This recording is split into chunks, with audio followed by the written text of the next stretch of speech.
What's up, hotties? This is your resident Hoodoo hottie, Ashley, and we are back with another episode of Code Red, the podcast. Now, for this episode, I really didn't want it to be long at all, but as I was convening with Spirit, they told me that this podcast would be my way of getting things out and venting, essentially. Now, when I say venting, I don't mean emotionally dumping because I'm not a fan of that, but I do think that for this episode, it will be fitting to include some of my personal experience as of lately. So for anybody that doesn't know, I'm originally from New York City. I was living in New York City all my life. And then all of a sudden, I felt the call. Well, it wasn't all of a sudden. It's been there my whole life. But I felt the call to up and move down south. Not only to reestablish my roots to Hoodoo, but also reestablish my ancestral connection because I do have the roots down here. I've been here 10 months. It was very hard to leave everything that I knew, everybody that I knew to come down. But I still say to this day that this was the best decision that I've ever made. Now, in saying that, when I was in New York, in terms of reading tarot, anybody that knows me, I've been reading for 5 or 6 years now. I have a very long list of clients, regulars that still come to me this day. But I had to deal with a bit of spiritual warfare myself that caused me to lose focus when it came to my business. Now, it was easy for me to have clients and do the do's and just have that everyday thing. But at some point, emotionally, when you can't deal or regulate your system, all your creative projects kind of fall to the wayside, and that is honestly what happened. Now, when I came to Georgia, I made a vow to myself that I didn't necessarily want to do it all on my own. So my first step in doing that was trying to find a shop which are more visible in the southern states than they are in the northern states. Find a shop home, build a clientele base, learn what I need to learn, get out of there. And I did find that home until it wasn't my home. Now, before I tell you guys this story, I do not want to make it seem like I'm slandering the shop. I do not want to make it seem like I'm slandering the owner. If you still want to shop there after I tell the story, then that's your prerogative, but I like to keep it honest and blunt with my listeners. So I worked at a small metaphysical shop called Eclipse over Roswell. And initially when I applied to work at this shop, I like to go in and experience things for myself. So I went in a few times, brought some things to try to fill out the energy, fill out the vibe. And at that time, I thought that Eclipse was my safe space. Lo, that I didn't know that it wasn't my safe space at all. It was just a starting point, a launching pad for me. Now, anybody that knows me knows that I take my practice very, very seriously. They know that when it comes to all things Hoodoo essentially saved my life. And I take it very personal when it comes to ignorance and when it comes to people who choose to be ignorant. It's a difference when you're ignorant unknowingly, as long as you're open to learning the things that I've explored, the things that I've studied. Not saying that my opinion is all whole, be whole, because everybody practices different, right? But as long as you are not demonizing or making it seem like Hoodoo is something that shouldn't be. That's not the experience that I had in this shop, unfortunately, guys. And this was actually what's the word I'm looking for? The motivator for me to make this episode. I feel like when it comes to this practice, a lot of it in modern media is demonized. Of course, it would be, because if you were a governing power, would you want the citizens that were once sheep to be able to take back their power? No. So, of course, you would demonize the things that were actually not demonized at all. Now, I don't want to have this episode be hour. I want to cap it off at 30 minutes, so let me get to the story. Now, a few months in working at this shop, I made a consignment deal with the owner. He asked me, now I was the only black girl working in retail in that shop at the time. And he asked me to basically be the spearhead of all things African diasporic traditional religions to bring in that audience, because I tried to explain to him, there's an importance of educating. There's an importance of people that look like me to walk into these shops and see something that represents them. They'll feel more called to buy things if they identify it within themselves. All of it was fine. I am one to make my own conjure oil, so I wanted to sell those in the shop. They are on sale on my website, by the way. If you don't have the link, look at the description below. I put my foot in them. I put my heart in them. I charged them for over a month and a half. I blessed them myself. I put my intentions into myself. And these are actually oils that I use within my practice for maybe 3 years now. So I know from experience that they work. And it wasn't necessarily the oils that kind of stirred up issues. I'm a very visual person, especially when you're talking about a section in the shop, which is what I was originally promised. You want people to know what they're buying. You want people to know the origins of what they're buying. You understand? So me being me, I wanted to explain hoodoo in the most basic way possible, the truth about hoodoo, because a lot of people don't understand that you cannot talk about hoodoo without talking about enslavement. Is it unfortunate? Yes. Is it traumatic? Yes. Is it sad? Yes. But when we talk about the story of our ancestors taking their power back, it doesn't necessarily have to be a sad thing. It can actually be a very empowering thing, especially if you learn hoodoo through your family line and through your ancestors, because hoodoo is in the basis of Black culture. Sweeping the feet, going to the altar, going to a spiritual leader, a prophet in the church, mac and cheese, candy yams, collard greens, cornbread, fried chicken, all things with hoodoo descent, leaving the black eyed peas on the stove on New Year's, hoodoo, eating the grapes under the table, hoodoo, not sweeping your feet, hoodoo. But because it's so ingrained in our culture, it doesn't seem like a big deal when it's a huge deal. So both of the shop owners, yes, they were, before you guys asked, if you know, you know. When I brought the idea of coming up with display boards, in one of the display boards that explained what hoodoo is, I talked about how hoodoo was connected to the transatlantic slave trade, and it included West African spiritual practices, Eurocentric spiritual practices, more specifically Christianity, because the Bible is the only thing that our ancestors had to use. Also, herbal medicine is a big part of hoodoo. Now, the only thing that my boss, the owner of the shop at the time, couldn't get past was the actual word of hoodoo.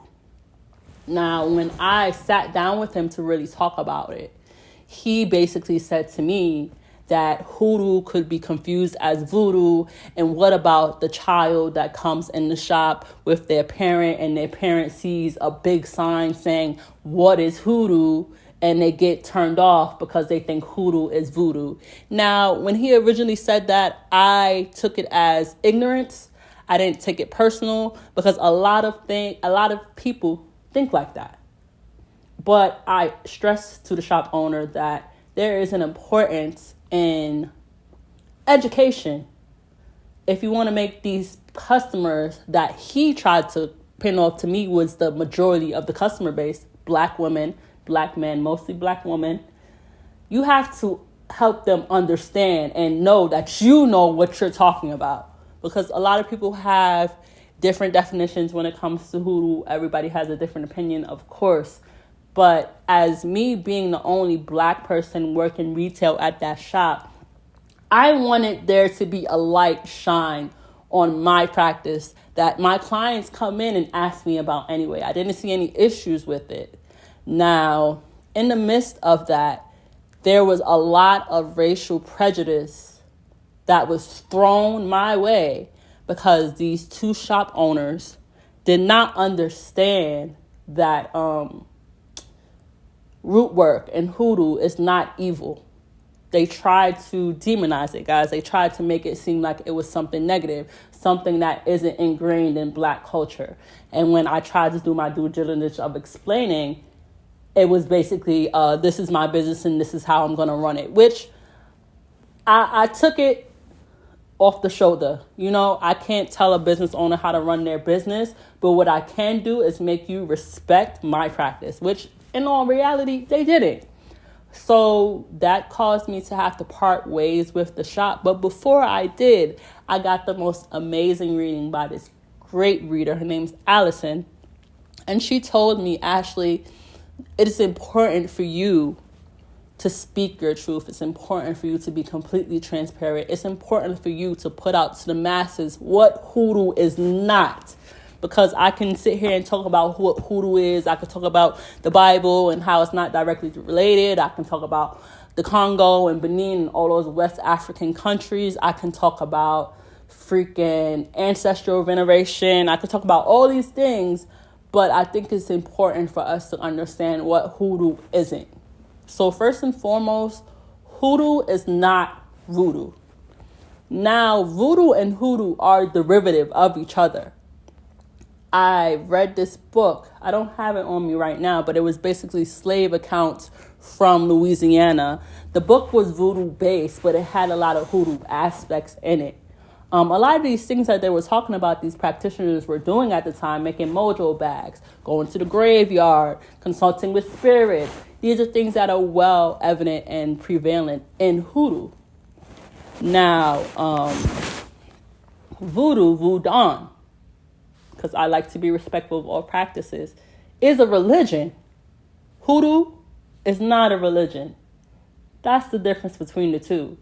Such a small difference, but it matters when it comes to showing respect to these practices, especially if you aren't, or if your ancestors aren't derivative from them. Okay? Hoodoo is not voodoo. Let's cut the shit right now. Excuse my language, but it needs to stop. Because it's actually very disrespectful to think that the two are related and to say it with not an open mind and learning why it's not true. Okay? Another thing that hoodoo is not. Hoodoo is not demonic. Hoodoo is not black magic.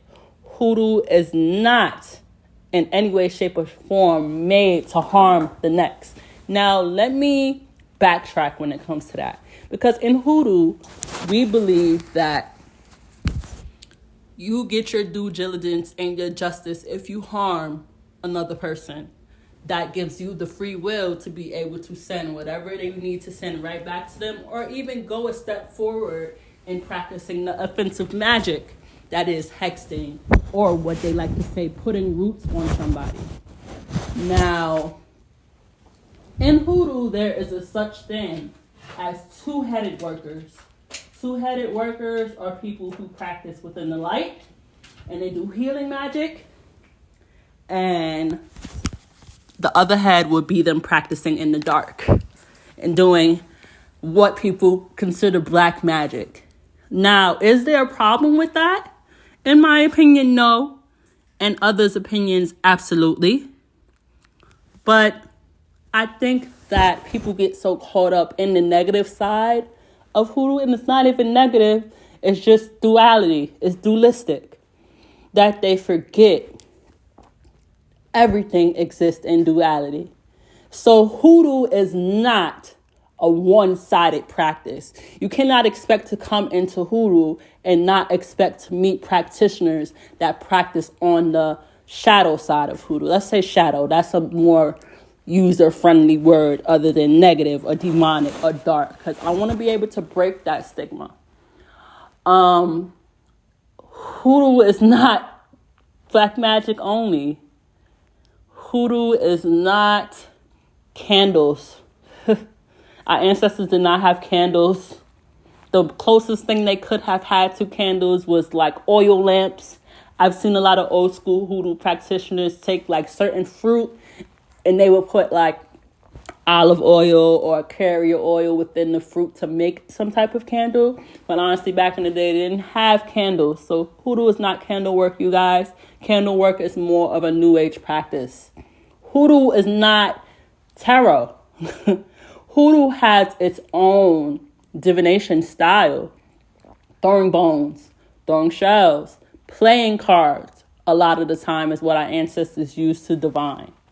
Now, am I saying as a Hoodoo practitioner, you can't ever use tarot cards? No, I'm not saying that at all, actually.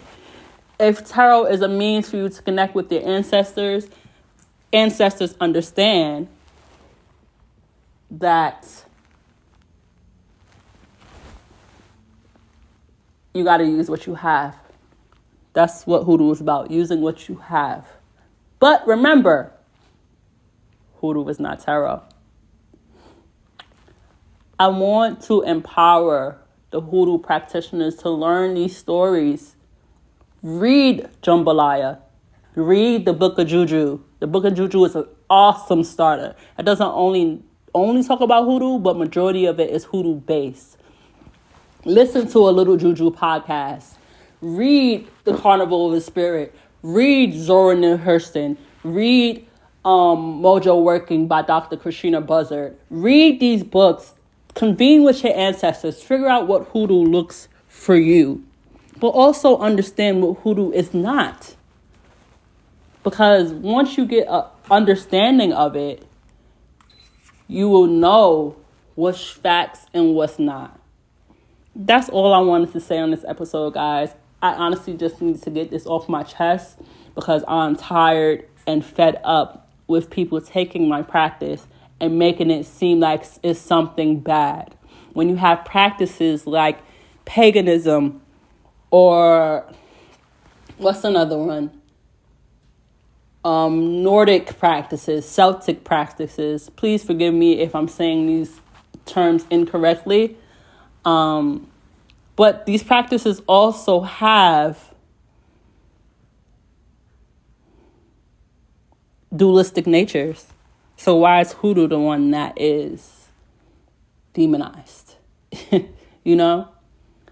On the next episode, I really want to talk about Hoodoo in the Black church and how a lot of the things in the Black church mirror a lot of the Hoodoo rituals and practices that our ancestors used. Like, for example, a lot of the praise houses, a lot of slaves were not kept on the plantation 24/7.